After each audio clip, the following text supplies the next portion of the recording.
بسم اللہ الرحمن الرحیم۔ اللہم صلی علی محمد وعلی محمد۔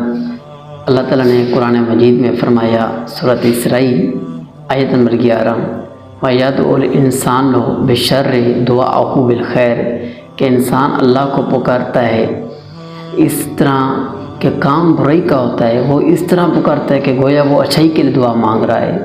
وَكَانَ الْإِنسَانُ عَجُولًا، بے شک انسان جو ہے یہ بہت جلد باز ہے۔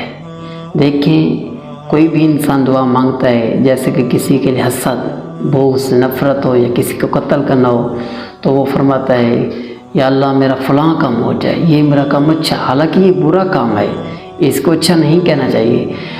برے کام کے لیے اس طرح امید لگاتا ہے کہ گویا وہ اچھا کام کر رہا ہے، نہیں۔ اور اس کے بعد انسان اتنا جلد باز ہے، اتنا جلد باز ہے کہ اس جلد بازی کی وجہ سے وہ اپنا معیار عزت کم کر دیتا ہے، کامیابی کے نزدیک ہوتا ہے، اتنی جلد بازی کرتا ہے، اس جلد بازی کی وجہ سے انسان ناکام ہو جاتا ہے۔ وہ عزت کے قریب ہوتا ہے، اپنے معیار کے قریب ہوتا ہے، لیکن ایسے کام کرتا ہے جس کی وجہ سے اسے رسوائی کا سامنا کرنا پڑتا ہے۔ تو اس آیت سے یہ ثابت ہوتا ہے کہ ہمیں خدا سے پکارنا چاہیے فقط اچھے کاموں کے لیے، اور جلد بازی سے کام نہیں لینا چاہیے۔